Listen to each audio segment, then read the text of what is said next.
Philosophy. Used by the religious to try and justify the existence of God through all sorts of arguments. But if God exists, would he have to go to such convoluted lengths to let us know that he is there? And what of these arguments? William Lane Craig said the original formulation of the Kalam was the best argument he'd ever heard. Then when challenged on its premises, agreed with the flaw and said, I agree. That's why I modified it. Then the next time he spoke to someone new, returned to saying the original formulation of the Kalam was the best argument he'd ever heard. Are apologetic arguments for God just goalpost moving on a grand scale? Give us a call and let us know what you think. And if you have an argument for God that you think is convincing, then please call, because the show starts now.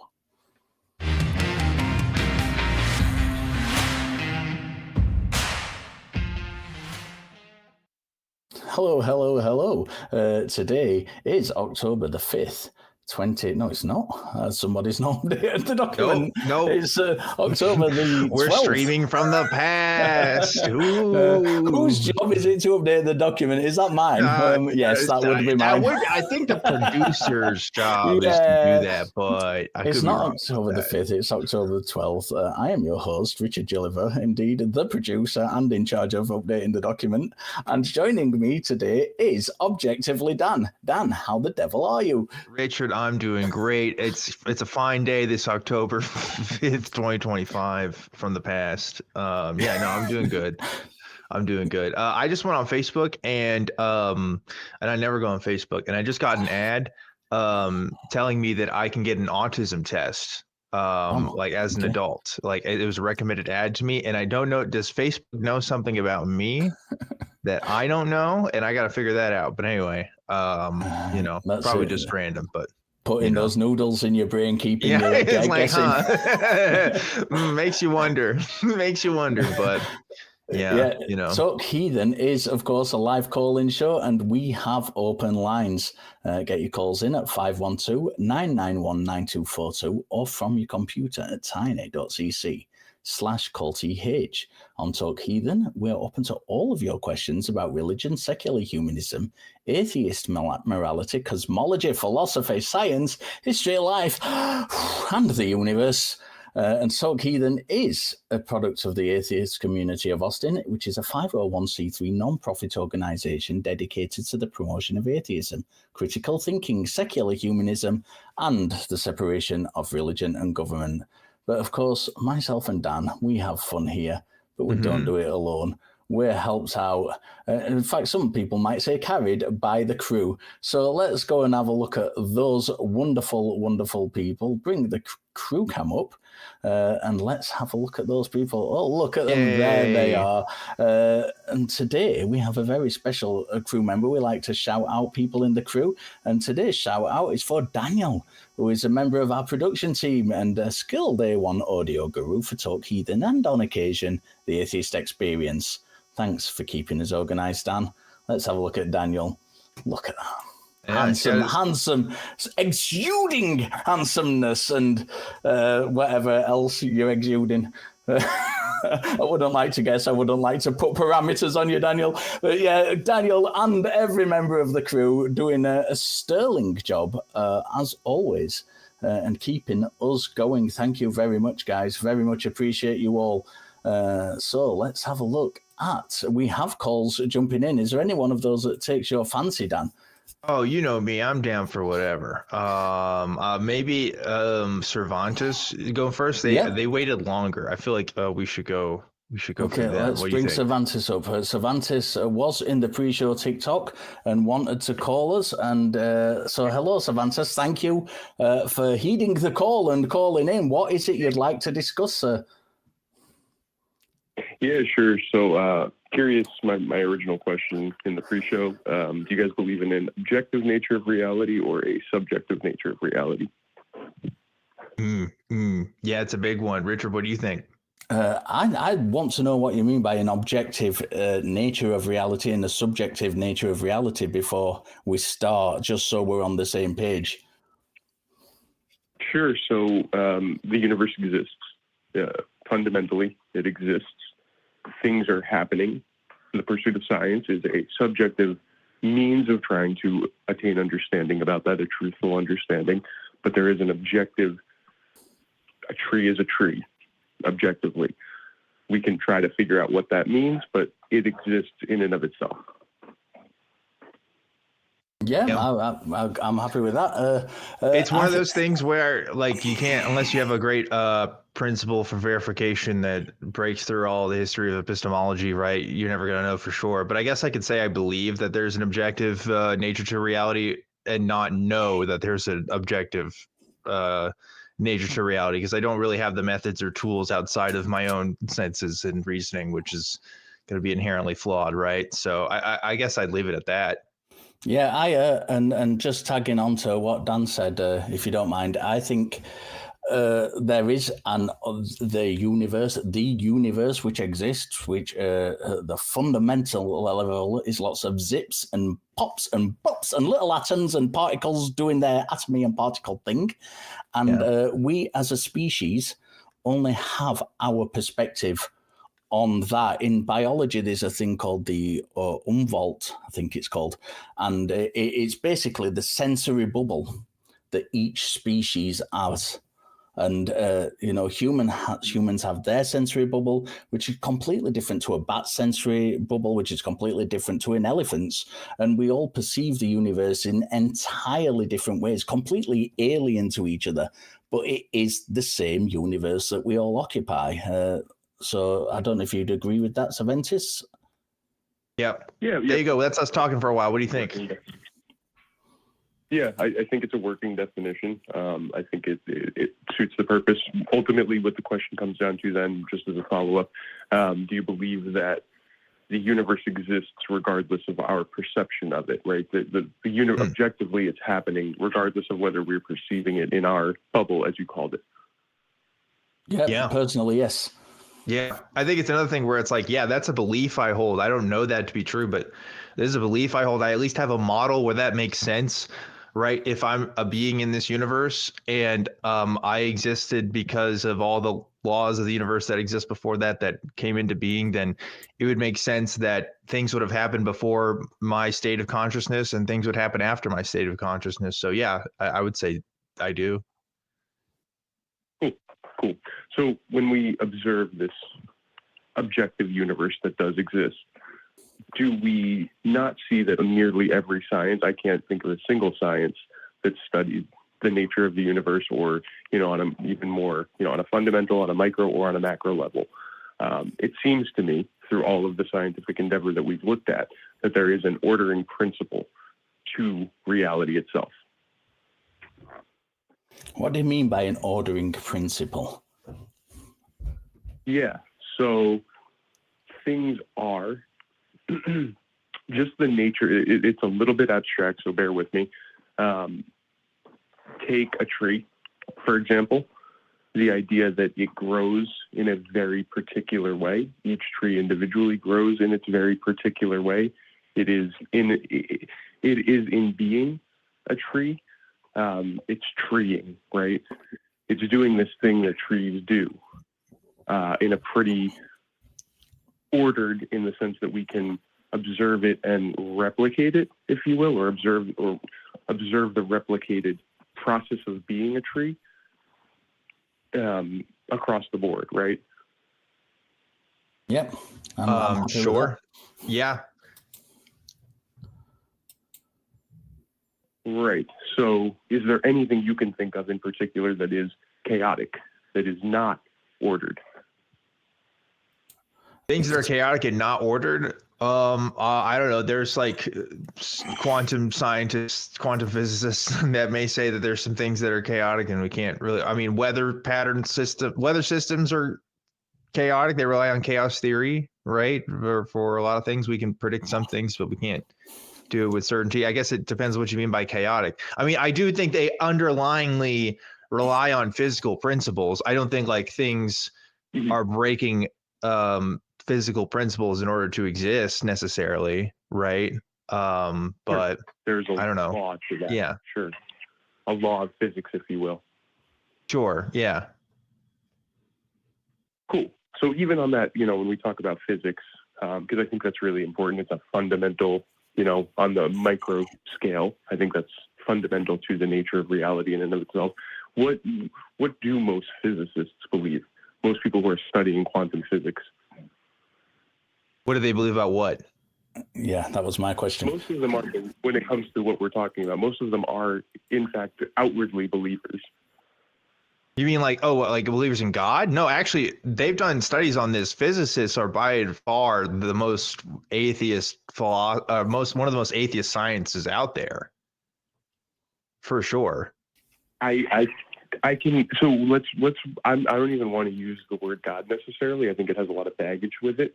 I want to say an orderer, if you will, something that is beyond the scope.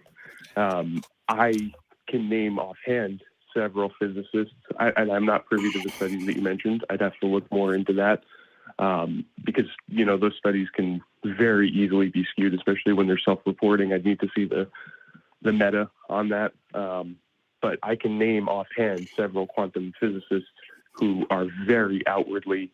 Okay. Well, let me wait. So you're saying, wait a minute, I don't know about your study, but I can name a few people that I know just based off names, and that's more reliable, right? Well, like we understand how this works, right? We don't say, oh, well, I can name a few people, and that should inform the majority opinion of people in this field, right?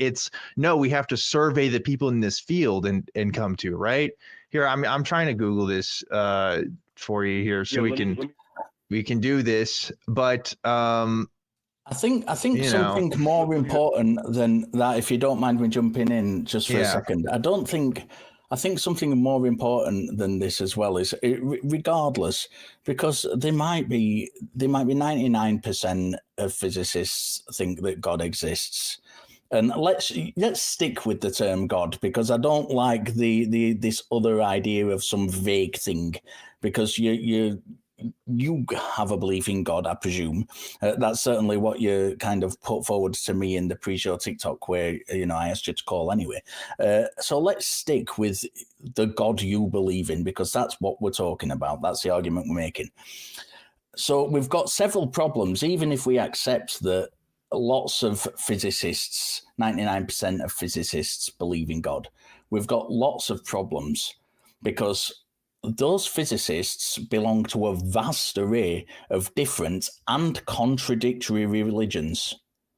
That's the first problem. And we can't even just say, but the nature of God in those religions is the same, because even the nature of God, the very nature of that God is completely different. So we can't say that. Secondly, and more important in my view than that, the fact that we've already got that problem with, even if it's the case that the vast majority of physicists believe in God, they believe in different ones. More importantly than that, how many of them have shown that God exists in their work? Because if all you're going to do is say, well, most physicists believe in God, all you're doing is making an argument from authority. That's not an argument that God exists. That's just a fallacious argument. So let's talk about what's important when we're talking about this, and how many of them has shown God exists in their professional work, which has been repeated by other physicists and agreed upon and concluded that that's the case. And the answer to that is none. None of them have. And that's really, really important. So you touched on quite a few things, and I want to try to respond to as many of them as possible. Yeah, absolutely. To take a big step back on what I was saying, I would say, and this is something I had mentioned in the pre-show, in the little pre-screening, it's a really hard sell for either side who's making a positive or a negative claim. God does exist or God doesn't exist. There's a big wall between us, right? That's really hard to reconcile, because neither of us have that evidence that proves one way or another. Depends which God you're talking about. Yeah, that's true. There are some things we can't identify as and real this is one real, of the right? reasons why I said to you, I will let you continue in a minute, but I just want to clarify, this is one of the reasons why I said to you it's really important that we're talking about the God that you believe in and not just making a vague God concept. Sure. So the reason that that was going to be my next point. The reason I'm making a vague God concept is because I want to try to reconcile as much as I can and give a decent enough justification for why I take the first belief, the first principle that there is something beyond our existence. And I think this is the only way that either side can sort of try to have a decent level of understanding, is just accepting that there is something, right? And I do that through that evidence of, when I say physicists, I am talking about a lot of the leading and top quantum physicists. Sure, there's people who are studying more nuanced and more specialized parts of physics, but I'm talking about the really great minds that are looking at this, that have openly professed the belief. And we can definitely table that if that's not something. Well, again, to Richard's point, unless their professional work demonstrates that God exists or doesn't exist, that's just going to be their personal belief and their personal opinion, right? Which is is fine. But like when a climate scientist is saying, "Hey, climate change is real," that's not just opinion, right? That's they're talking about their work as reference to climate change being a fact, right? There's no physicists that are saying, "Hey, we did the math. Turns out God, he's a thing," right? Like that's not how that works. So their opinion matters way less so. Yeah, let's jump on the climate. If you guys don't mind taking the tangent really quick down the climate conversation. Okay. I'd rather you stick to the subject personally. If you want to talk about climate change, call in next week and talk to the host then. Yeah, it's probably best to stick to one thing at a time here, especially because we have other callers that want to talk to us. So let's try to wrap it up with this one. Yeah. Thanks. Sure. So I believe in a Christian God. I believe that these scientists that I'm referencing are hinting at, no, they are not proving. I will fully make that claim and stand behind it. They are not proving that God exists, but they are using their science, and they are, or their conceptual science, their abstractions. They're using that and proving, or they're hinting, not proving. They're hinting at the idea that there may be something beyond the material universe which we perceive. So what does that mean? What does that mean? Because this is another reason I wanted to be very, very clear. Because something beyond, I believe personally, I am convinced by the science that I've seen that, although I have problems with it, but that's for another day. I am convinced that there is something beyond the universe. I think there is, and I think that thing was the singularity from which the universe came. So this is why I think it's very, very important to be so specific, because if you tell me, lots of physicists believe there is something beyond the universe, I would say I think most physicists think that, who accept the Big Bang model. And as I'm a complete layperson, I have an interest in physics and cosmology. I'm a complete layperson in it. From my perspective, I also think there is something beyond the universe. And this is why I wanted to say, let's talk specifically about your God, because that is entirely vague. And you're not talking about, when you say just something so vague like that, you're not talking about God. For me, you're not talking about God. You're talking about just something within, the natural world, if you like. When you're reconciling, you're actually undermining or underselling your own point, right? And I appreciate that you followed up and said, no, it's the Christian God. Okay, well, that's great, because the Christian God has specific characteristics and specific things that would be different compared to if other kinds of gods existed, right? So I'm much more interested in that than just saying, is there a higher power, or is there something else? I mean, yeah, maybe. Right, there's always going to be a maybe to that. We can't definitively answer that, but to Richard's point, we can loop down some of these things. Like if you think that there's a gremlin in a cave that causes hurricanes somewhere, right? I think we can throw that one out. I don't think we can show that, right? But higher, is there a higher force that's beyond us? And maybe we can't really do anything with that, But anyway, go ahead. Yeah. So to just forgive me then, because I'm used to talking to a lot of people who are atheists who don't have as well thought out of a position as you guys clearly do. That's why I was kind of trying to lead us there. The belief in a higher power leads to it's assumptions and it's leaps of faith based on, college educated, like you said, that there's not a gremlin causing hurricanes in a cave somewhere. I believe that there's an educated, strong hint that the higher power that could be referred to beyond this universe is the Judeo-Christian God. The reason that I believe that is the consistency throughout Old Testament and New Testament. Definitely, if you guys want to take the lead on poking holes in it, go for it. Wow, that's interesting. I think there's like very little consistency between the Old Testament and New Testament. But like, I don't know how much more time we want to take with this call, Richard, because we have been at it for like 12 minutes now to switch gears here. I'll say this. If you can demonstrate to me that, like that, well, one, I don't even know that even matters, right? Between the consistency between the narrative of the Old Testament God and New Testament God. I mean, like that's more of a triviality to me. There's still depictions of what God is and what he's capable of and what he does that we could still verify, right? Like, so for example, if God God has the ability to give plagues, right? Like that's a thing that's happened, or God was able to flood the world. If you believe those stories to be literal accounts of what happened, there will be physical evidence of these things, right?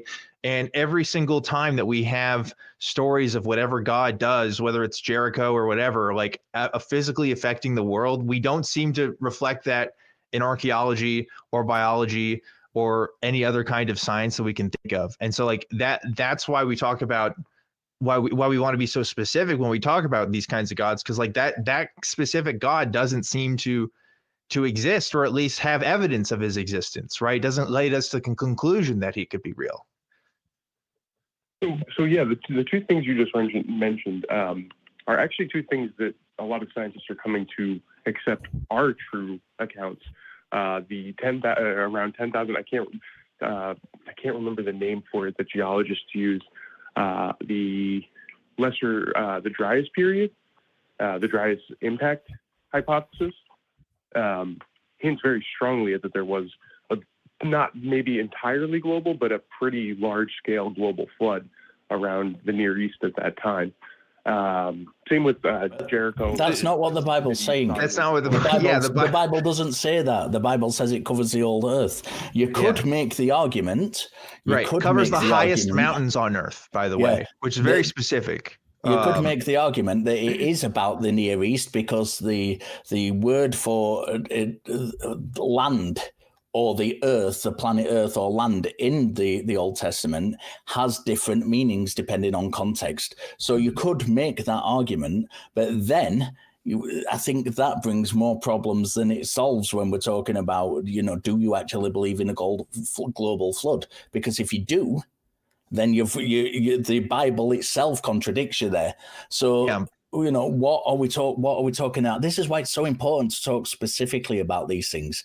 And to touch on a point Dan made about it not being consistent, we know, and I say no with a capital K, that the biblical narrative was kind of formed by lots of different peoples at different times with different interpretations. And we can see it most clearly in the New Testament, in the ecumenical councils that were put together, when nobody agreed on the nature of God. And these were Christians, these were the early Christians who were largely responsible for actually amalgamating the Bible into what it is, the Bible that we have. And when we're talking about biblical consistency, this is really, really important. And they were arguing about the nature of God. They were arguing about the theology of God. They were being influenced by lots of different things, be it the Old Testament, by the Greek philosophers.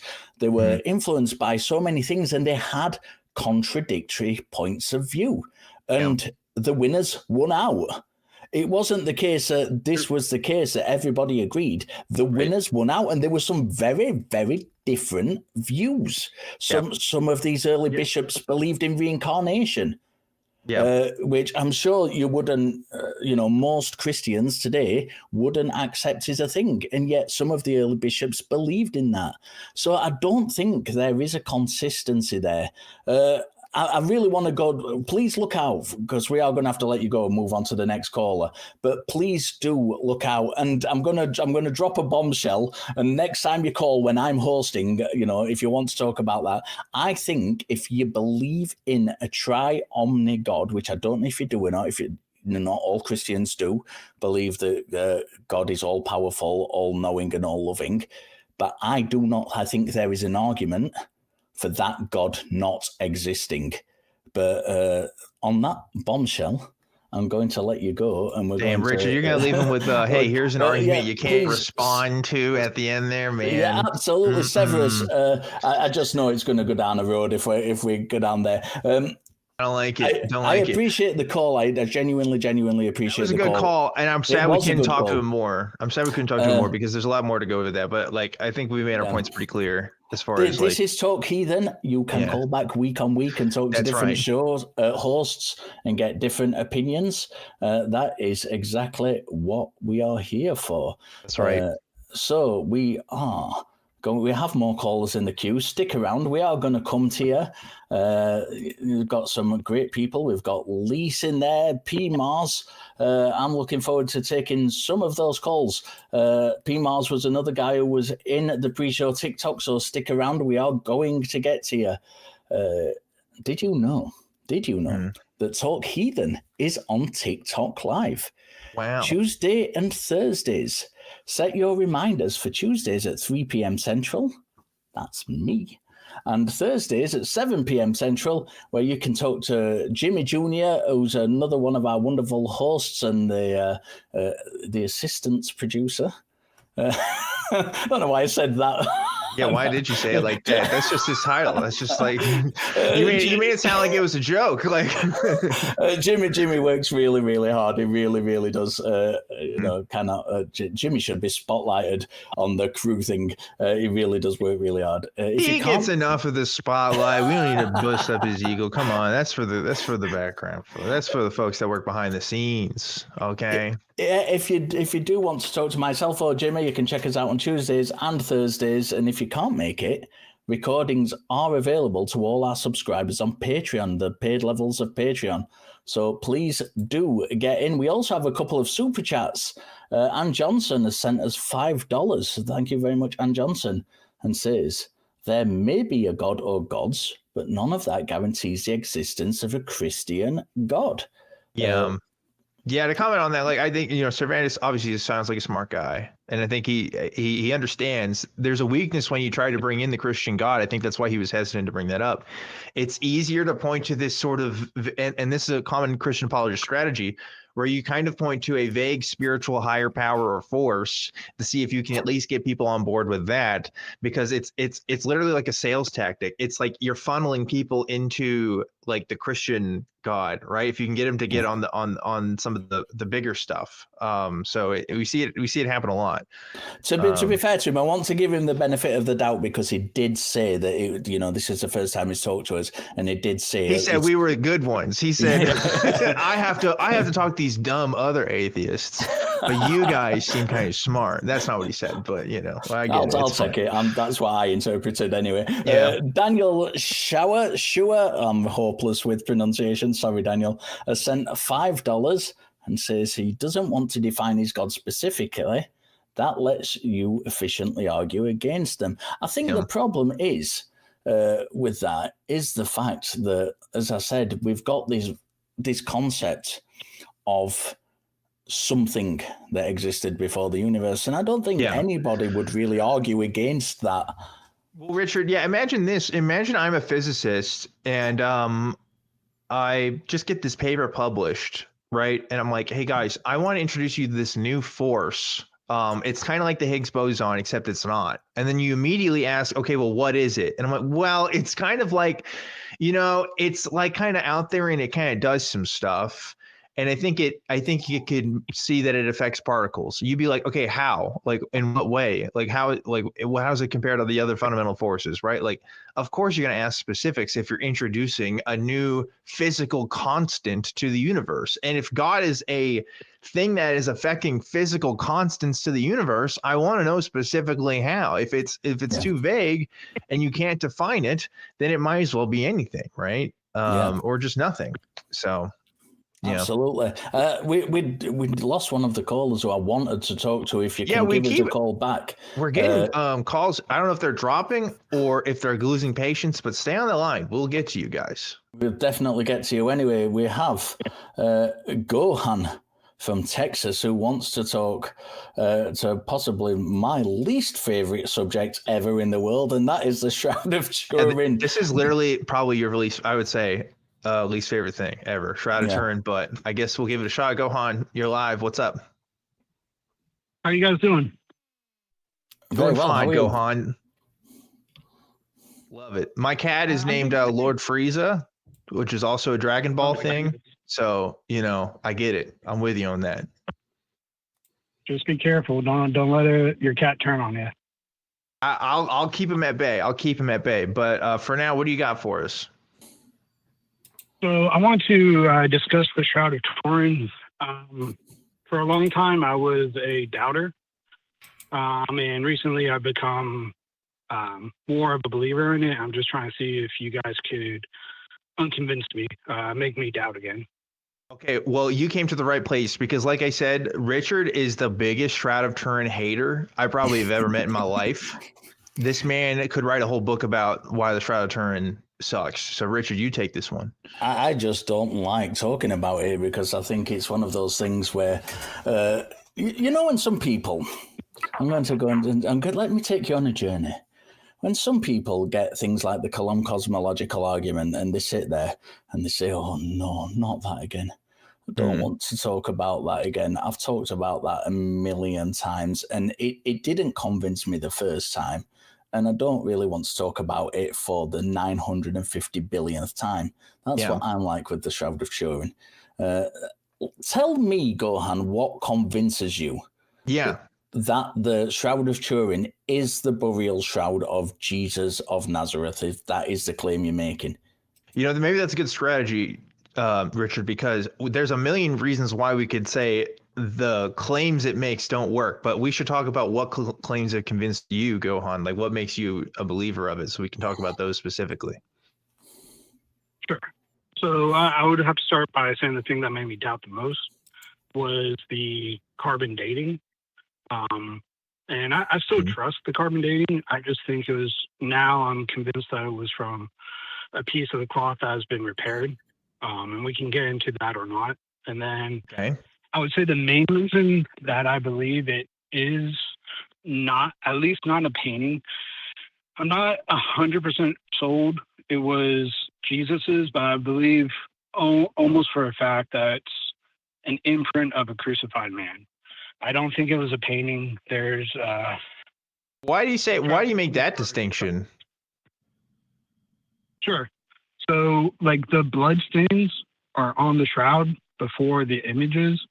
So if it was a painting, that means they would have had to put the blood stains in the correct spot, and then they would have had to paint the body to match up with the blood stains, which would be incredibly hard to do, like almost unbelievable. That's one reason. Another reason is we know it's not painted. When you look at the fibers of the shroud itself, the image is very, very shallow. So if it was a painting, it would have been much deeper than that. So it looks much more like it was a high intensity radiation for a split second. Where are you getting this information from, Gohan? Well, even before that, like the whole point that people care about, sorry, Richard, but like the whole reason why people care about the Shroud of Turin is because it's Jesus, right? Like not just because it's some guy. Like, do you think like it was just some guy and then people lied about it saying it was Jesus? So there's a couple questions that were asked there. I'll go first with like, I am convinced it's Jesus, but not as convinced as I think it is an image of a man that was crucified. I don't think it was painted like that. I'm very convinced of. And it being Jesus, I'm somewhat less convinced, but still convinced. Does that make sense? Does that make sense, Richard? I don't know. Not particularly. I'm still interested in why you think it's not painted. What kind of sources are you using to come up with this information? Or is it just that you just don't think it looks like a painting?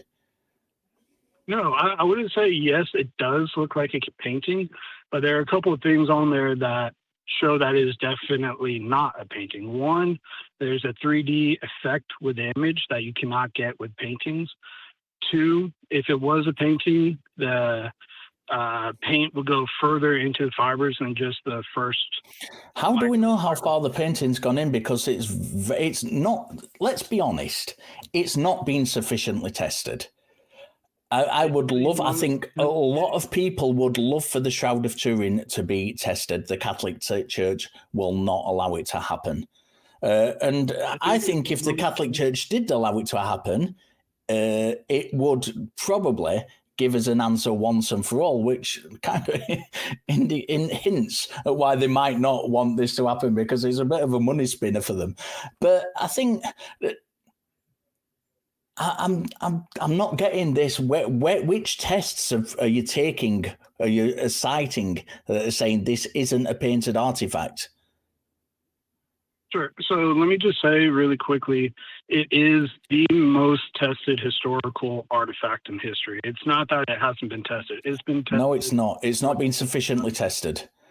It has not been anywhere near sufficiently tested. Only small amounts of it have been given over to testing. You say sufficiently. Maybe sufficiently is your root word there, but it has been tested. Well, it's an important word. It's a very important word. Because we could, let's say we just let's take something completely different just to make this point really, really spectacular.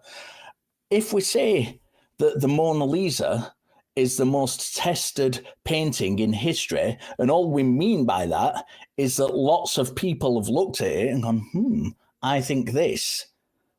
Well, rather than actually getting paint analysis and doing sufficient tests. They've done pigment analysis on it though, Richard. They have done some of that. Is it sufficient to say that? Look, you can go to Wikipedia right now. Look, it says October. Yeah, they had a whole team called the STURP team, which was the Shroud of Turin research project team, and they took analysis of it to see if they could try to get pigments off it and stuff. So, they did do some of that. But so has this, because I'm interested in this point that Gohan's making, that it's not deep enough to be paint in the fibers. Has this been found? Sorry. Yes, they found the image not from paint. Sorry, and maybe I'm speaking out of turn. I'm not too sure if I'm butting in or not. Sorry, but carry on, please. They have found that the image was not from paint. It is not from being burnt from a mold. Like some people have thought maybe there was a mold of a crucified man, and then they imprinted this shroud on top of it, and that's how the image was made. That's not it, because that doesn't give any of the 3D effects, and it burns the fibers too deeply. You need to only burn the most shallow portion of the fibers, which rules out paint and any type of mold. So the best looking explanation is radiation. What do you mean by doesn't give a 3D effect? There is a type of study used to judge the topography of the moon and Mars, where you can take a picture of something and it can tell you 3D how deep something is or how high something is. And they did the same thing with the shroud, and there's a 3D effect of the man who is in the shroud. And that doesn't happen with painting. It only would happen if it was, not only, but a good way for it to happen was through radiation. And so far, radiation seems to be answering all the questions. Why is it saying that it's radiation? I'm missing the connection there.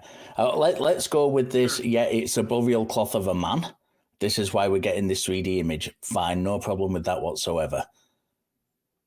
Where are we getting this radiation thing from? If you put the cloth over a man, it would not look like the shroud. If you put the image that would be on the cloth would not be what is on the shroud. What is on the shroud looks like there was an explosion from the inside for a split second, which left the markings on the shroud. Where are you getting this? Where are you getting this? Because I want to come on to something else in a minute. I want to kind of go off this line and on something else, which I think is really important.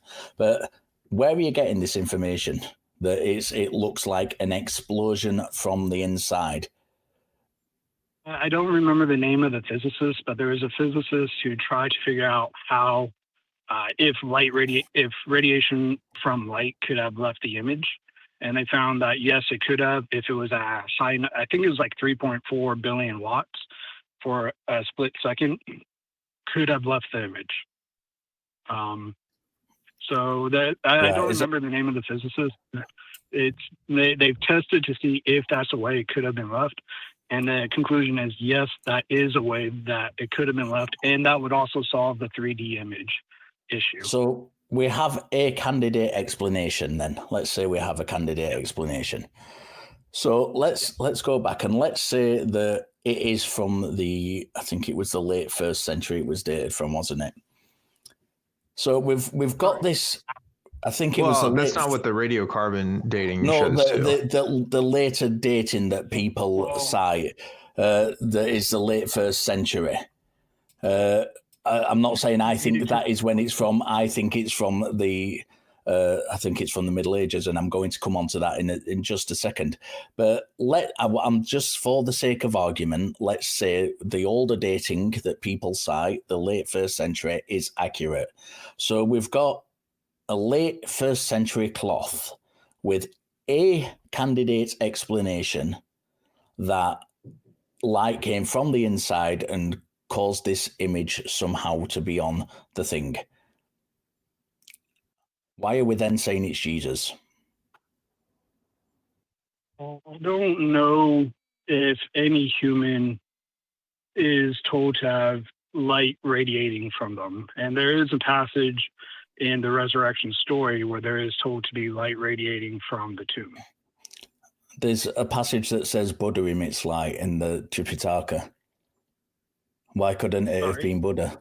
There's a passage that says so look, everything I've been studying this entire Wikipedia articles this entire time everybody's been talking here. Okay. This idea that the people have done these physics things and stuff. I'm not seeing any of that. What I have seen is that people have been tested for the pigments and stuff on there, right, to see if they match up with like paint pigments and stuff and techniques that are used at the time. And what I'm seeing there is that it could be, right, that it could be pigments and stuff, that it doesn't rule it out, right? So I'm not seeing anything on here that suggests that couldn't be what I think is the explanation, what Richard thinks is the explanation, which is this was a fraud perpetuated by somebody in the Middle Ages, right, of a painted, a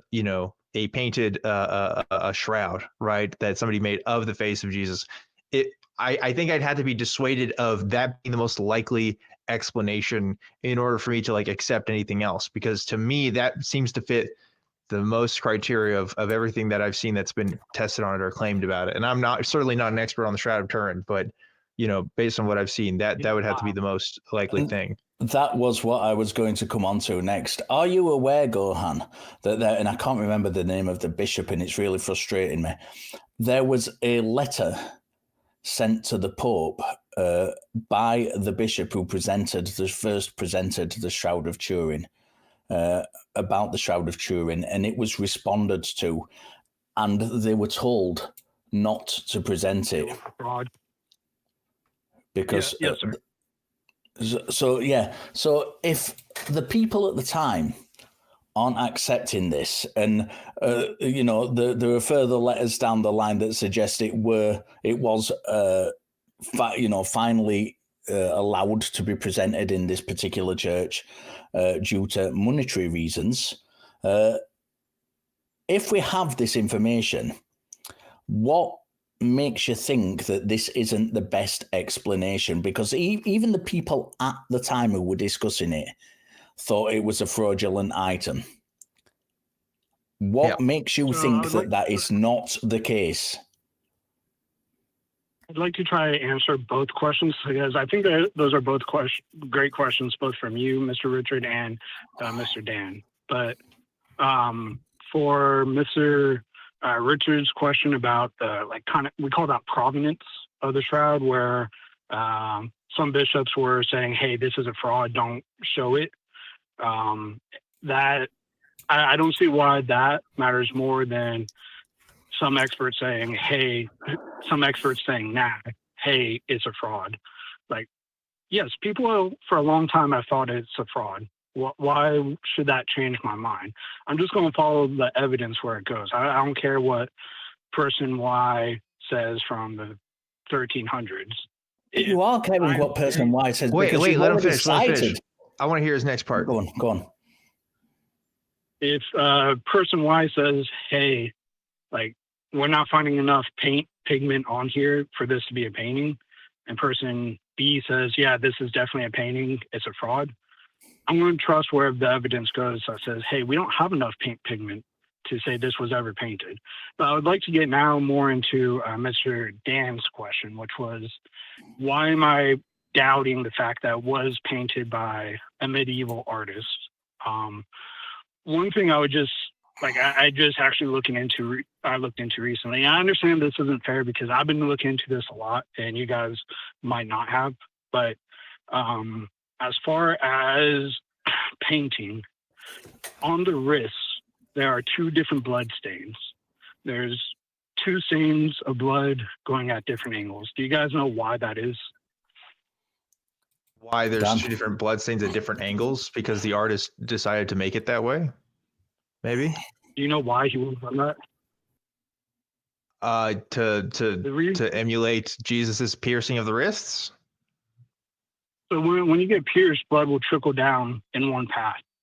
But if you are constantly pulling yourself up to breathe, because when you're crucified, you died of asphyxiation.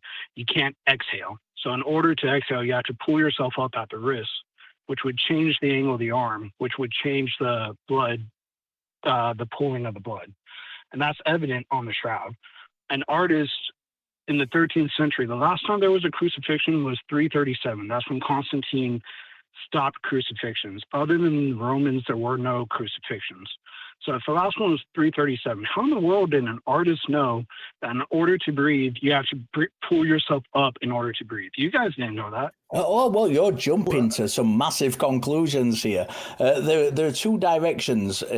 I mean, I don't know, because like I say, I hate the Turin Shroud, so I've not done a great amount of research into it. There are two directions. Let's say again, for the sake of argument, you are correct. Let's say there are two directions.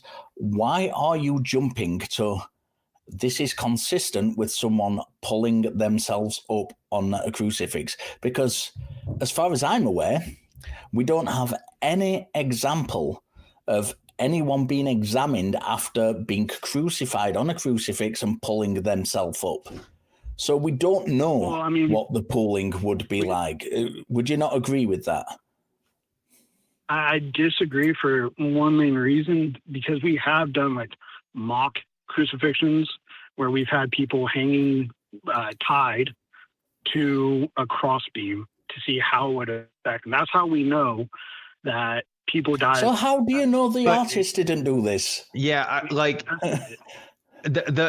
going to be a stronger argument? What's going to be a stronger argument that an artist maybe either on purpose or by coincidence happened to match up what it would look like on a painting where wrist injuries would have occurred, or the radiocarbon dating that's been done, the experts that have looked at this and concluded that the material on the shroud could be paint, right? Like all these other like methods of like science that are being used to validate this, right? Or to invalidate this, then, an artist happened to get this thing right, because coincidences are always going to be a thing, right? Like there's always going to be some weird details on frauds and stuff, but like that doesn't make them not frauds, right? I mean, looking at the shroud itself, nowadays it just looks like a mess, right? Because it's so old. So it's really hard to be conclusive about, wow, this matches up with this technique of what would have happened with crucifixion, right? I'm gonna be more interested in like what we can do as on a material level on that kind of analysis, rather than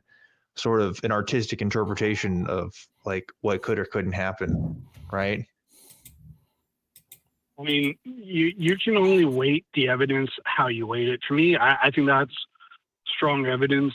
But if you don't think it's strong evidence that like that's fine. We can kind of go more down the route of, hey, not just the painting, but let's look at the science of what is physically on the painting. Yes, there. We have other callers. I don't know how much more time we have for this call in particular. Johan, I also just want to say that one of the crew members has put in our chat that there was a test done in 2018, an experimental bloodstain pattern analysis was performed on the behavior of blood flows from the wounds of a crucified person, and this is they're saying in there that that's actually different to what you're saying. It's inconsistent with a crucified person. So it's one of those things, the Turin Shroud, where it either floats your boat or it doesn't. I find it entirely uninteresting. And I think maybe it's also one of those things which divides opinion. The question we have to ask is this proof of Jesus' crucifixion? That is the main question I think we have to ask. And I don't think we have enough evidence to say that. And it might have been, it sounded glib for me saying, well, what about the Buddha? He's supposed to have emitted light. But Jesus is not the only person in history who is supposed to have emitted light. Jesus is not the only person in history who's supposedly been crucified and resurrected afterwards, or killed and resurrected afterwards. We have lots and lots of candidate explanations, and I just don't think it's strong enough. And this is why I find it uninteresting as an argument, because I just don't think it's strong enough to be interesting as an argument. Dan, any thoughts from you? Well, I just like, again, I'm not an expert on Shroud of Turin. It's been a while since I've looked at this stuff. I mean, they've definitely done testing on it. They've definitely had inconclusive results about a lot of the material, because what we're looking at is such a specific artifact, and it's so old, and there's only so much you can do with like what's been given, right? Plus, it's going to be an interesting novelty at best, I think, right? Like, it'd be very hard to demonstrate that this has anything to do with Jesus Christ, let alone his divinity and everything else, like Richard said. But I do think that the tests that they have done, to me, what's weighted most in favor of is that this is a middle-aged forgery. And I think that that's what I'm going to be sticking with, unless I find compelling evidence otherwise. I don't think arguments of artistic, sort of pre-knowledge of what crucifixion would be like, that doesn't sway me as much as like radiocarbon dating or like pigment testing and stuff, right? So I'm going to be looking into the material science and what that has to say about the object. Arguments of providence, as you mentioned, those are interesting as well. You're right; they could go either way. Just because one person's opinion at the time, like, had an opinion, that bishop could be wrong. It could actually be Jesus's thing, right? What does the bishop know? But like I said, that's I'm going to rank that less in terms of what I find convincing compared to like analysis of like material. Right. So that's all I got on it, but we should probably get moving here, because we got more calls in the bank, and we appreciate your time, Gohan. We can, talk more on a different day. Yeah, thanks for the call. And like I say, you probably just got the wrong day. It's not a thing that floats my boat at all. I'm just being number honest. One hater, Shroud of Turin hater right here. We have some wonderful people who do support us, and they are our patrons. Dan, would you like to read out the top 5 patrons? Oh, man. First? Yeah, that'd be awesome if I was prepared, huh? Like, that'd be really cool. Then, sure. It's almost like one of us. I got it now. I can do it now. Here we go. Top 5 patron announcements. Here we go, baby. Number 1 is Oops, all singularity. Number 2, Dingleberry Jackson. Number 3, Kalevi Helvetti. Number 4, J.A. Carlton. Number 5, Casey Kickendall. And the honorable mention goes to Stephen McDougall. Thank you to everyone that donates on the Talk Heathen Patreon. If you want to have your name read, please consider donating. It's tiny.cc/Patreon. TH. And that's the patrons, baby. That's it. Yeah, moving on to a call I am really interested in taking. It's Pmars, who also came from the pre-show TikTok, who has a transcendental argument for God. Mr. Pmars, how are you? I do be fine. How are you guys? Very well, thank you. Do you want to lay out your argument for us? Okay, sure. Well, the first thing I think that's important to understand is that facts are not neutral. They require, you can think of it as a framework, a paradigm, a model of reality.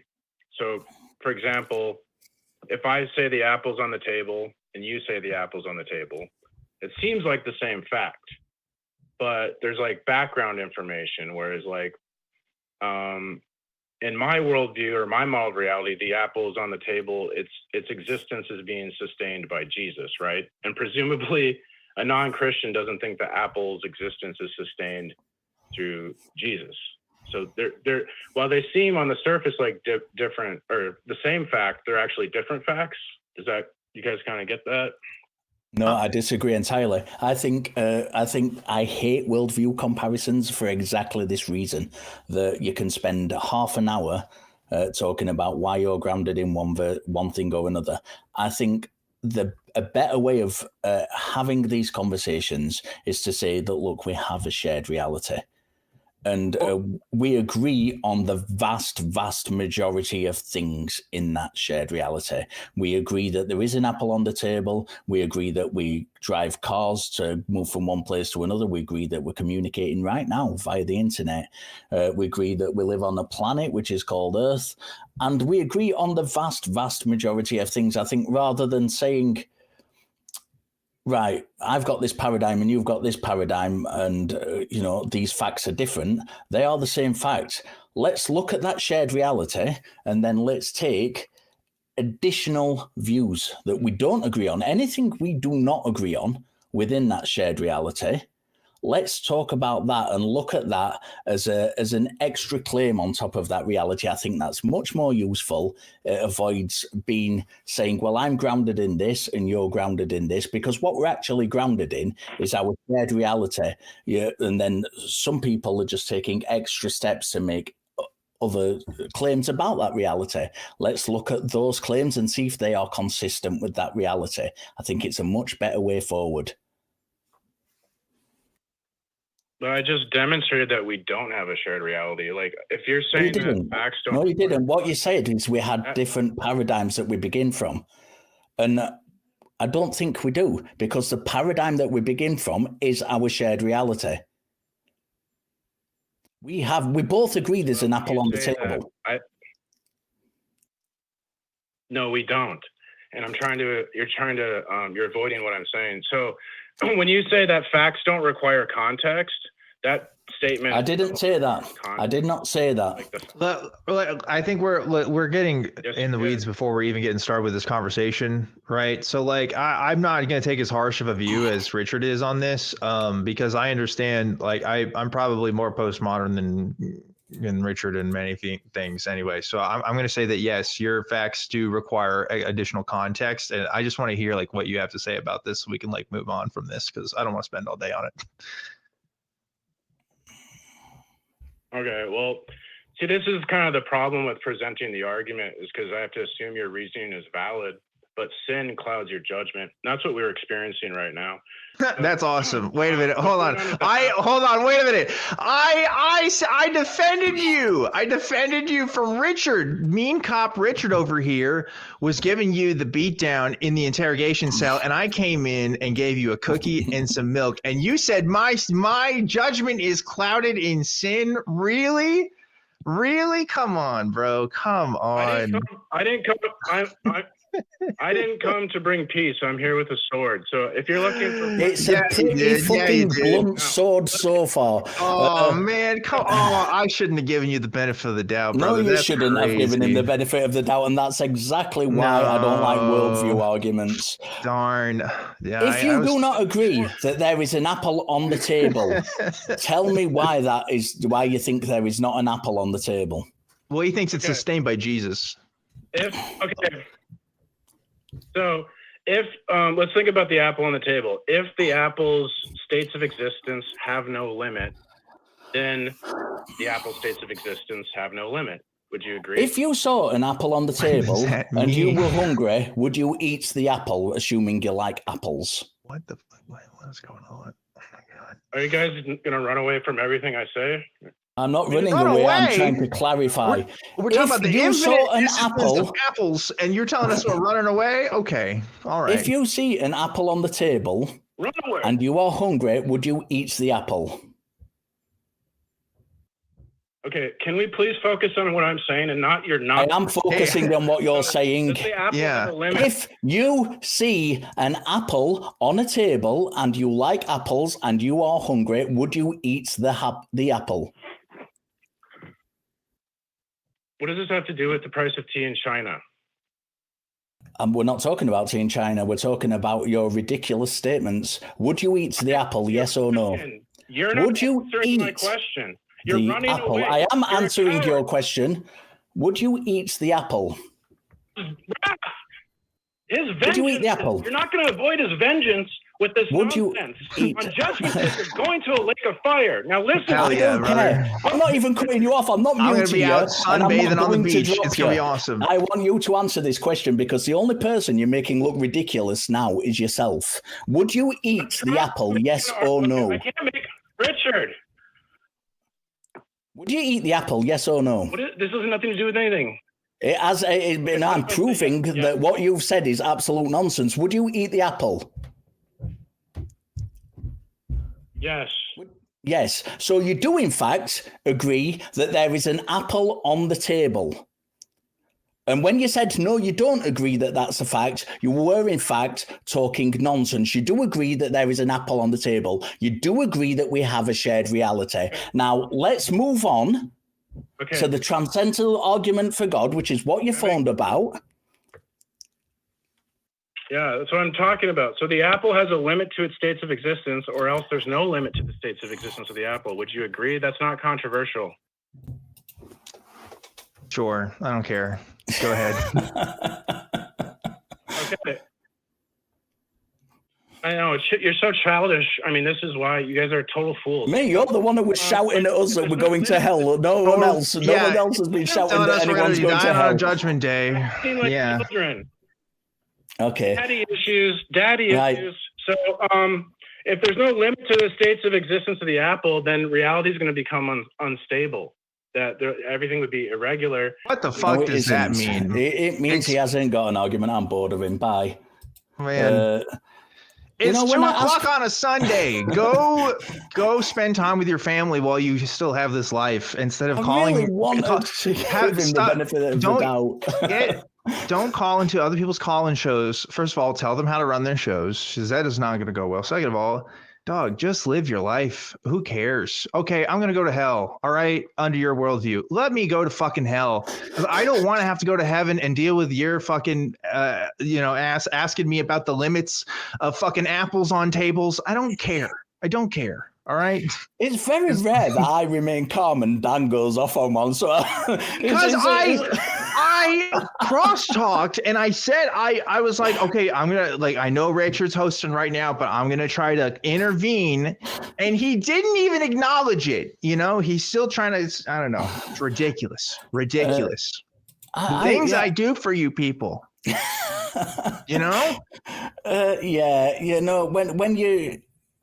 When you start shouting that on the day of judgment, that's the end for us, you've kind of lost the argument there. I just let you go because you're making yourself sound ridiculous, not me. Yeah. Let's bring up. I at least wanted to hear the argument, but I don't even know if it was okay, there's limits to the existence of apples. The thing is, transcendental argument would have been a great conversation. It really would. But we didn't get there. There's limits to the existence of my fucking patience today, I guess, apparently. I'm bringing up Lise, who is in Canada, and is asking, do you think the purpose of religion can be determined by looking at human psychology? Another great question. Dan, would you like to have a pop at this first? Well, I want to hear Lise explain their premise to us first. So yeah, Lise, go ahead. Hi. Hello. Hello. So I'm hello. Hi. I'm a religious studies student. And I was wondering, when we were studying in our program, we had to take a class called Theory of Religion. So basically, we had to look at it through the context of different lenses. So like anthropology, sociology, psychology was one. And I want to explain why I think, I mean, I don't want to say that religion is created explicitly and only for our own psychological needs. I think that would be very reductionist, but I do think if I can give you a couple of examples of why I think the creation of religion or even just of faith can be attributed to human psychology. The first thing is that I think that Sigmund Freud said that people, well, basically he said the belief in God serves as an imaginary father figure for our infantile needs. I wouldn't phrase it that way personally. I would probably say, the idea of having someone that loves you no matter what is comforting when you're in distress. The other thing I would say is that I think that human beings, we don't like not knowing things. We don't like uncertainty. It's anxiety provoking. It's very uncomfortable. So, you know, I think people needed answers for what happens after we die. What happens when the sun goes down? Why do the seasons change? I think, you know, why did the storm happen? I think people sometimes, I think it was created, you know, for our own personal need of just wanting to know things and being scared of the unknown. And I also think, I think that religion can also serve, and this is unfortunate, but I think that some people create a religion or a faith following for their own satisfaction of wanting to be a predator in some way, wanting to control other people. That's what I mean by I think it can be. I don't want to say it's all summed down to psychology because it's very intersectional when we look at religion. But I think a huge part of it is kind of our psychological makeup. And I was wondering what you think about that assessment. Yeah, I mean, so first of all, I'm a liberal arts major, okay? So, you know, my assessment on the topic is not scientific. It's just the result of me reading books and going to school and just like knowing what I know about things, okay? So there's probably a million different reasons why people have religion, you know. As you mentioned, it is intersectional, right? There's psychology, there's sociology, and there's anthropological reasons to understand why people like religion. I think you pointed out some key factors there. I think people, you know, being a human being means having psychological uncertainty, and we sometimes handle psychological uncertainty through coping mechanisms. And one of those coping mechanisms can be that we're being taken care of by a higher power, right? And that can sort of evolve into individual beliefs and stuff, right? Like, you know, most religions on earth, they have something to say about their relationship with humans, right? Like either they're making humans do what they do, or they decide people's fates, or, you know, there's something to that. I think that is important to point out. You mentioned that some people take religion and use it in a predatory sense. I think people can do that consciously or unconsciously. I don't even think people have to know that they're doing that, but yeah, certainly people can use and abuse those systems once they recognize that that's an invitation to a power dynamic that gives you an advantage, right? Like pastors and priests have had a social advantage and a dynamic over people that aren't those things, right? Like, and that's just the Christian religion, obviously, but that's true for all kinds of religions. So, you know, like, I don't think there's going to be one singular purpose for religion or one single origin point for religion. I think it's multifaceted. I don't know if you can figure out the single point, you know, I'm sure there's a prize waiting for you with your name on it, right? So, but it's never just going to be one thing. It's never just going to be like, oh, what is the purpose? It's going to serve multiple functions. So I think you discussed in great detail some of those functions and what they can serve. But yeah, it's never going to be just one thing. It's always going to be a couple different answers, but that's my take. What do you think, Richard? Yeah, I've been looking forward to talking to Lise because, like Lise, my degree is in religious studies, and I think, yeah, it is multifaceted. I think psychology is one of those things. I think when we're talking about psychology in relation to how religion's formed, I think we're looking at a lot of the information which we have, which isn't a great deal actually. But a lot of the information we have, I think, talks about ritual. And I think that's important from the psychological perspective. There's a book that Yale University Press published called Pagan Britain. I think it was by Ronald Hutton, if I remember correctly. And it talks about the Paleolithic and the Mesolithic. And these were the periods which predated religion proper that we have now, that we would call organized religion, which largely started in the Neolithic period. In these periods, the evidence we have, which largely comes out of Scandinavia, is one of burial practices. It's one of how food plays into ritual, and it's all ritual based. And that lends heavily to the idea that psychology is playing a really major part in this, because it is about how people's understanding of the world, people's relationship to the world and the people around them. And it does lean very, very heavily on that kind of psychology of what we are trying to do, which is discover the meaning of the world around us. And that's really fascinating. I've been writing about this a lot lately because I'm writing a book about the history of the religion in my local area. And one of the things I've been studying is I live in an area which does have Mesolithic sites in it, from these people who did come over from Scandinavia. So we do have that aspect of it. When we talk about religion, what I would call religion proper, organized religion, that comes in the Neolithic period. It comes up interestingly. And I'm still not sure how strong the connection is, whether this is a kind of an ad hoc fallacy going off here, but I think we can make a loose connection between organized religion and warfare.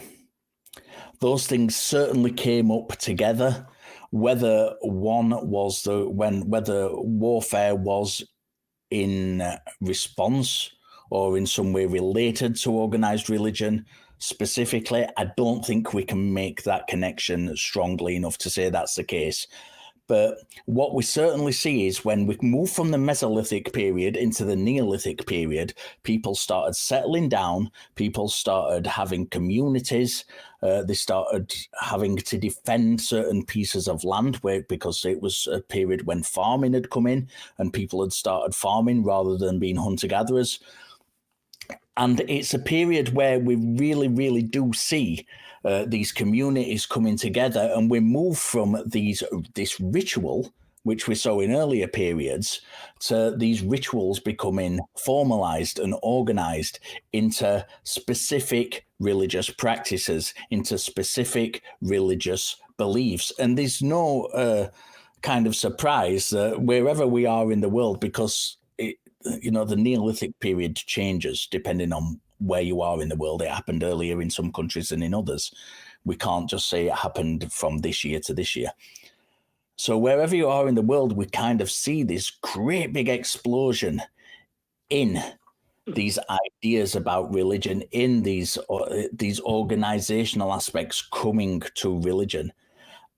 And of course, when you've got communities living together and communities farming, then you are going to get warfare. So I don't think there is that connection as such there. But it's really interesting to me how these things come up together, how organized religion and warfare do come up together.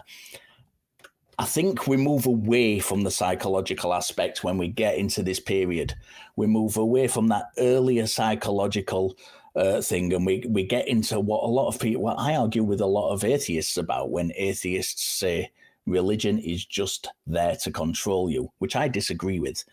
But I think in this period, we do see an element of that coming up. We do see those elements of control, these rules and regulations and things coming from religion in that period. I have talked for way too long. Would you like to respond to anything I have said, Lise? For the most part, I agree with you. I wouldn't say that. I wouldn't say that the composition of religion or any kind of faith is solely from a psychological standpoint. One thing I have noticed in studying religion is that religion and culture, so anthropology, are almost inseparable. They will, what culture you belong to is going to impact the belief system in that geographical area and vice versa.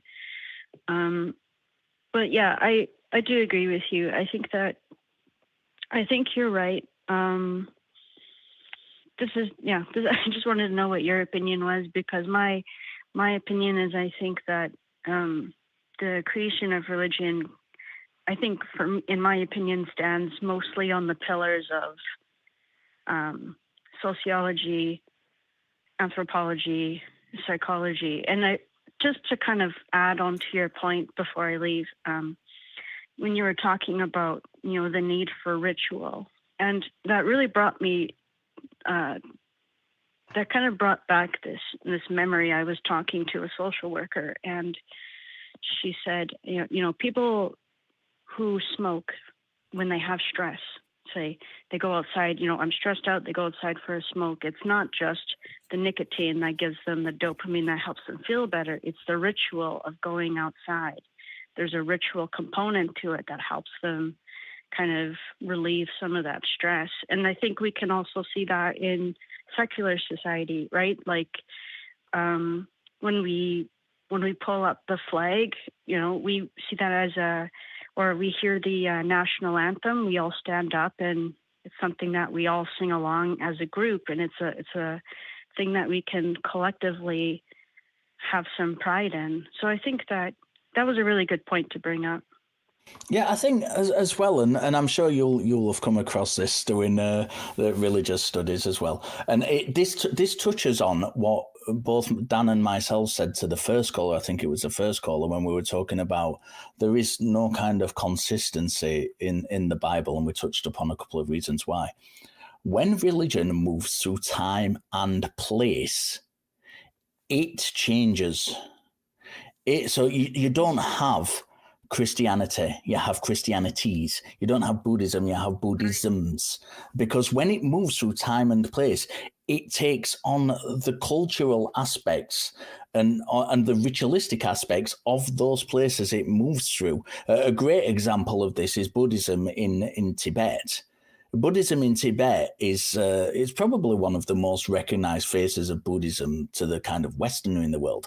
But what it also is, what a lot of people don't realize, is that the aspects of the ritual aspects of Buddhism in Tibet are a really strong combination of Mahayana Buddhism and the native Bon tradition of Tibet, and they amalgamate, and a lot of the practices, they burn juniper and the smoke rises. This comes from the Bon tradition, and it's been amalgamated by the Buddhist tradition, and we see this all throughout the world. Sometimes it's much more subtle than that, but we can certainly see it in Christianity as well, as Christianity has moved and changed through the ages, I think it's a really, really important point to bear. In fact, if you're looking for truth, if you like, if we ignore the last caller, and we're looking for actual truth rather than just trying to shove a fact down someone's throat, what we see this very, very clearly as religions move through time and place. We see this movement,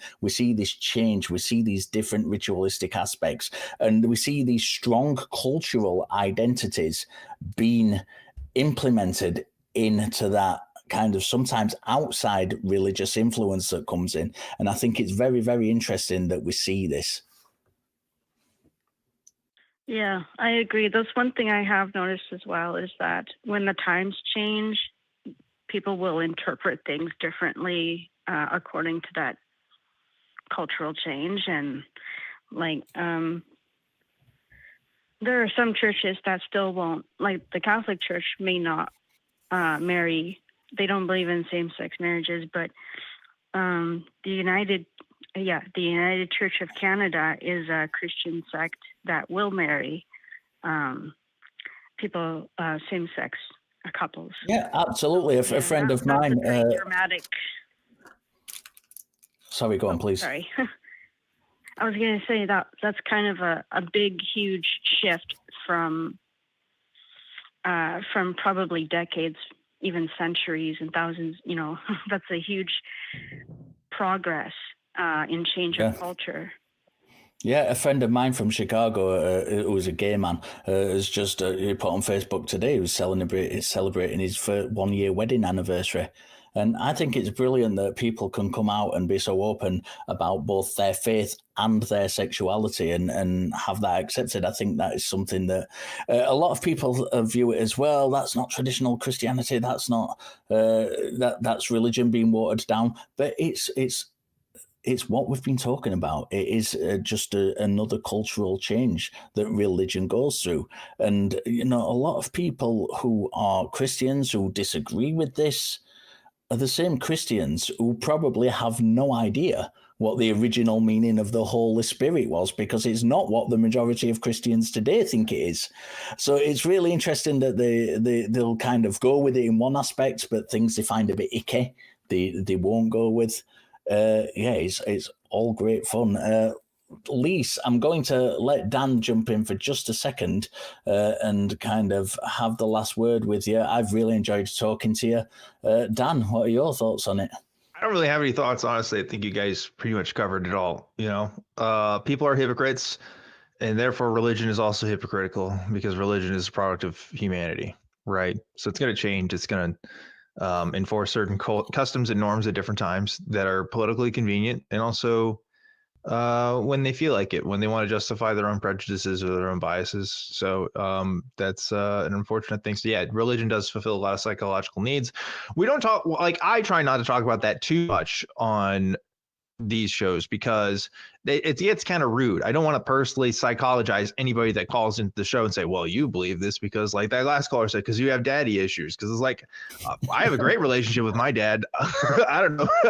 Maybe that, I wonder if that guy does, because I sure as hell would be, you know, happy if my son was just harassing people online at 2:00 on a Sunday. But hey, you know, point is, it does sound, it does sound condescending, and I can appreciate that, but I try and phrase it in a way that every human being at some point, like we all have inherent emotional needs, and some people find it in different ways. Yes, and you know, you talked about that too, right? The ritual, right? The smoking isn't just it's not just about the nicotine. It's about, it becomes a part of what somebody does. Sometimes it's hard to leave that, and that's an additional social pressure that occurs there. So you know, it's complicated, right? There's always going to be different cultural and social aspects to it. But I guess if there's one takeaway from this call, I'll always point this out, is that everything that we've talked about in terms of religion is 100% the product of human beings, right? And always will be. There doesn't seem to be any need for a supernatural to explain anything that we've just talked about in the last 10 minutes or so here. So. That's what I got, Richard. Yeah, perfect. Lise, thank you very, very much for calling. Please call again. I enjoyed listening to your calls. It's the first time I've actually got to speak to you in person, but I do enjoy listening to your calls. Please keep calling back. I'm loving these conversations. Dan, we have had some conversations today. We do have a super chat left to read by Joshua Everett, who sent $5. Thank you very much, Joshua, for that. Who says, fresh Dutch apple pie with a scoop of vanilla bean ice cream sounds good right now. I believe that was sent during the penultimate call with our friend who thinks on the day of judgment we are going to hell. Yeah. Let's bring Kelly up. Kelly, what do you think of these? These we've had largely good calls. I particularly enjoyed the first call. I loved the last call. Gohan call was interesting for people who are interested in that thing, not my thing, just not my thing. And then we had that other guy.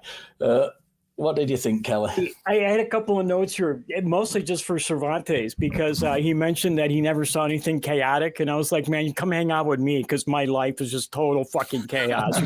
You want to see chaos, come hang out with me. But he was talking about sea levels, like flooding everything during the Younger Dryas. And in fact, sea levels did go up during the Younger Dryas. They have been going up for eons, millennia. But they actually rose slower during the Younger Dryas than they did before and afterwards.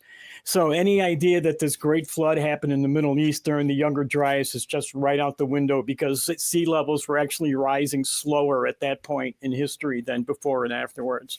So I guess Cervantes, go check out some more better science, because the way you're putting things together just isn't working. All right. Harsh criticisms from Kelly in the back. Thanks for that. Hey, I was thinking about that too. I was like, we need to bring Kelly in for any time the flood comes up, because we had a similar conversation on Truth and Water on Friday about flood stuff. And I was thinking during that call, Richard, like, we need to get Kelly in on this. Get him in. Yeah, and of course, Kelly is the perfect person to talk about the flood, because Kelly is a geologist. So, and, it's largely geologists that study floods. So it's apt. I think very, very, very apt. Kelly, what do you think? We will be ending the show shortly. I just want to know what your opinion is, because I know Dan studied a bit of philosophy. I've studied a bit of philosophy. I know you're not as keen. And the theme for today's show was philosophy. Just give us a rundown of your opinion on philosophy. I used to love philosophy when I was younger. We used to get together at my house and just discuss philosophy on Sundays, actually, me and a group of people. And I loved it. It's a great exercise for the mind. But in the end, it doesn't really get us anywhere. And I always say that philosophy is like, it helps us understand what questions to ask, but it never answers any of those questions, right? So it's kind of, to me, it's just kind of like an exercise in thinking, and it doesn't really get us anywhere. I'm not a big philosophy fan, and I don't know if you all remember Puck. I'm sure Dan remembers Puck. He was ex-host here at the ACA, but he had a Puck's law of philosophical conversations. Any philosophical conversation will devolve into semantics and name dropping. And it just seems so true that, so I think that should actually be a real law. So, yeah. Yeah, it's a pity we didn't get any actual philosophical arguments for God today. We got pretty close with the first one, and then, maybe next time. It seems like a lot of the Christians that call up, and it could be true of Muslims too, but I just noticed it with some of the Christians, that they get caught up in the meta. And it's, I don't know if it's because they have a need to feel persecuted, because that's part of the whole deal, but yeah, I mean, I don't really get it. It seems like they get, oh, you're not letting me talk, or you're not, we had a guy called in the Truth Wanted a few weeks ago. There's actually like a 30-second silence when we're waiting for him to talk, and he just never does. And all he does is he keeps complaining that we're shutting him up, Yeah. So I think there's just maybe this need to feel persecuted by some Christians, and I think we saw some of that today. So yeah, look, I've loved, I have really, really loved having these calls today. Even the Shroud of Turin one, it was a friendly call. Even though it's not my thing. I've really enjoyed the calls. I think it's been a great show. And I welcome all Christians, all Muslims, all people of any faith to give us a call and have those conversations. I think it's really important that we try and keep them as nice as possible when we can. If you don't believe, if you're not one of those people, this is your community. We're here for you. I've noticed some great conversations going off in the side chat while the show's been going on. And it is a great community, great community to be a part of. We have the TikTok stuff like we mentioned earlier. come along in the TikTok stuff, and we're really open to having your say, and we try and read as many comments out in there as we can. Let's have those conversations. Let's really get into them. The first caller, I want to say, please call back. I really, really want to see where we can go next, and I so much appreciate guys like that. Such a contrast to the other one. If you do believe, we don't hate you. We're just not convinced. Boom, yeah. boom, boom, boom. See you next week. Bye, everybody.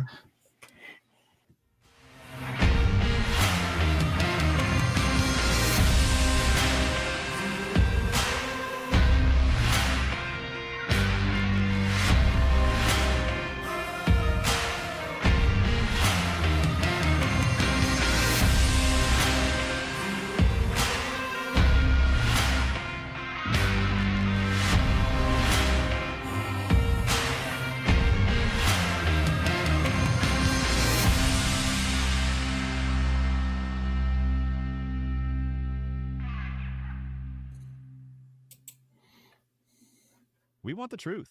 So watch Truth Wanted live Fridays at 7 p.m. Central.